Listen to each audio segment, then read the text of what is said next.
I would like to welcome very warmly Pierre Gronlier. Welcome, Pierre. The floor is yours. Thank you very much. So I have two good news for you. I'm the last speaker before lunch, and my presentation will probably be shorter than expected. So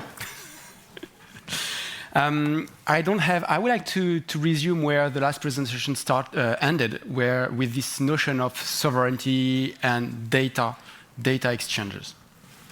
Gaia-X is a non-profit organization. We are located here in Brussels, and we focus on the how to enable the exchange of data within organization and across organization per domain. When we talk about data, first, maybe a definition of what is data, a digital representation of information. Sovereignty. Instead of using sovereignty, I will use the word of autonomy, because sovereignty, that's something from the sovereign. President, emperor, kings, and that's usually related to a country or a location. When we talk about IT, it was said also during the last presentation, data move with just a snap of a finger from one country to another. So talking about sovereignty, when we talk about the cloud, I still have this bit of reluctance. I'm from the IT background, I'm an architect. So everything I will say, I can also explain it in terms of source code and line of code, if you have any question. So instead of sovereignty, I would like to use the word of autonomy. And I will split that with the same, in fact, presentation that was done before, legal autonomy, operational autonomy, and technical autonomy. Legal, it was very well explained. It's not because you have your data located somewhere in a country that there is no extraterritorial law applying to that. So you need to be checking that carefully. Technical autonomy. How much control do you have, or how much leverage do you have on the software and hardware being used? I mean, if you want to train AI, big training data sets, you need to have a GPUs. Right now, there is one main manufacturer and provider of the GPUs. Is that a lock-in, a lockout? How much control do you have about that? That's the technical autonomy that you might or might not have. And the operational autonomy, that's how much control you have on the software running. Can you move it to another place? Another data center? Do you have the freedom to move your license? I'm going to pause on that one. Do you have the freedom to move your license? Do you have the freedom to move the identity and the access right that you have on your software from one place to another, from one SaaS, from one service provider to another? This is the type of autonomy control that you might want to have. And there is no good or bad grade. It's like you were a DJ and you have this console, you have 3 pots, and you have those 3 layers you can work on. Operational, legal, technical. And that's up to you to decide what you want to do. There are examples of our members, for example, that are storing their data on the US, but they are encrypting it before. So they keep the key locally on-prem, they encrypt it, and then they move the data out there. And that's a way for them to have cheap storage outside of Europe. Earthquake, war, anything that they might want to protect their data from. And that's their decision. It's not a bad or wrong. That's, again, they had to make a decision based on information, and that's what Gaia-X provides. The second thing that, in the presentation, I have 4 topics, and we are already on the second one. So why do we want to focus on, to talk about infrastructure? Infrastructure, that's the backbone to share, exchange, and store data. Nobody, I know at least, is waking up in the morning to say, I will create a new cluster of Postgre or MySQL database because I like to have a green dashboard. It's because you want to store, process, or transfer data. Same thing for the VM. So when we talk about data, we have this notion that was created a few years ago, and that's the concept of data spaces. Data spaces, that's not the new name for data lake. Data spaces, that's being defined by several organizations, including Gaia-X, by the set of participants that share common rules. And here we find, again, those rules about the autonomy. So when you have a specific vertical, automotive, they have specific regulation for parts, for manufacturing, for the control of quality, for the calculation, the computation of the carbon footprint. So there is a clearly well-identified verticals. Different car manufacturers, parts suppliers, together decided to create data spaces specifically on cars. They have special onboarding rules. That's about the governance. So a data space, that's really parties legal entities, organization, natural person, could be, that agree on a common set of rules to share data. And those rules could include, for example, to be immune to some laws. And that's where we are plugging things with the previous presentation. So it's important to always remember that when we talk about data spaces, and that's a word that has been used, and I don't know if Manuel Matteo this morning presented it, but there are few tenders from the European Commission and the member states, hundreds of millions of euros, to create data spaces. And my key message, if I have two of them today, one of them will be, data doesn't flow on rainbow. When you heard something and someone talking about data spaces, always ask three types of information. What type of services are used? Which software? Which may be hardware, the dependency for the hardware, who is operating them, and where they are geographically located. Without those three information, you have no idea, or you cannot decide anything about any of the three levels of autonomy that we just talked about. And that was mentioned several times during the day this morning. So the work that we are doing in Gaia-X, once we've set up that, so we have the infrastructure is used to store, process, and transfer data. You have different parties that work together to create data spaces. How do you make those data spaces interoperable? When we talk about data spaces, we said that parties agreeing on a common set of rules, then those rules need to be interoperable. And that's my second key messages. You have 4 layers of interoperability. Always, when you ask someone, is that interoperable with? You have always 4 different categories that are coming from, that are very well described in the report from the European Commission. You have the legal interoperability, organizational, semantic, and technical interoperability. The technical interoperability, that's probably maybe an example. Do you use JSON, YAML, TXT, CSV? That's different type of, that's the binary protocols and the data format. The semantic is the definition of a legal organization in Europe, the same one that you have in Asia. Is the definition of a natural person in Europe the same thing that you have in Africa? That's about the semantic. If you don't have this common alignment on the semantic, then you know your customer, your process for onboarding in your organization, in your data spaces will be much complicated, much complex. Know your business and know your customer requirement.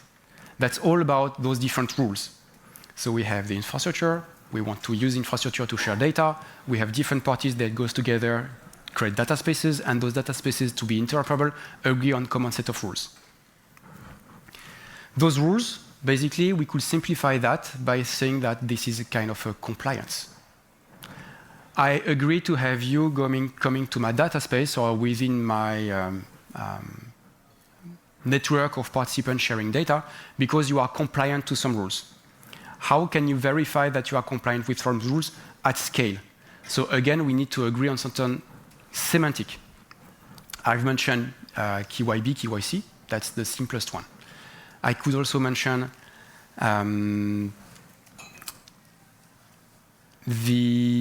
for example,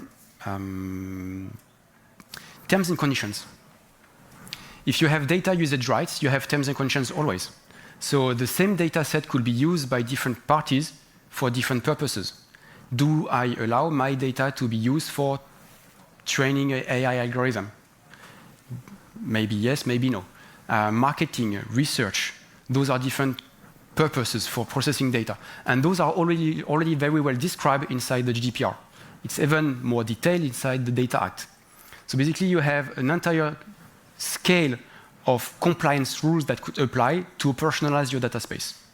And Gaia-X, when we work on it, we created the Gaia-X Trust Framework. That's basically a framework that enables you to force, by adoption, the transparency to enable you to make a decision. So you want to share data, you want to use a certain type of infrastructure. Do you know where the services are running? It's always the same question. So that's why the presentation is maybe shorter than planned, because it's always the same thing. Where are the services located? For which purpose? Who is operating them? Where is that geography located? Always ask this question. It was mentioned in the presentation before, maybe this afternoon also. ask yourself those questions, and then you will be able to make a decision whether or not you want to share data. There are terms and conditions. Do I grant you the right? By you, I implicitly already agree that I know who you are, who that other person is. So KYB, KYC process, under which rules? This led us in Gaia-X to work on something that, and that's my second maybe point, automated compliance. Automated compliance, that's the capacity to automate this onboarding, to speed up the onboarding inside your data space, to speed up the onboarding within your partner, to know exactly if you want to manufacture goods, when you want to assemble them together, you need to make sure that every part have quality controls. So there is an entire QA, quality insurance, certification process to be done. And that is not something new. That has been existing for several decades. So there is an ISO standard, for example, that works on conformity assessment. And what we've done in Gaia-X, that's again about the semantic, is to commonly define what is the difference between an attestation, a certification, a declaration, and an accreditation. What is the difference between a validation and a verification? Those are very boring terms, but if you want to enable that at scale, you need to make sure that you have the same understanding. And that's exactly what we provide, and what we encourage you to always ask your partners, your subcontractors, your customers.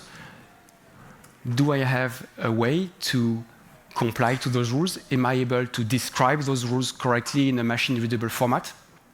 Do I have, for example, when I enter a data space, a way to know who is the data space authority, under which rules are these data space governed? Who is the data space authority, under which jurisdiction? If I want to enter, to have a credential about a data space, I need to have an authority. I need to be able to also to verify who issued that credential.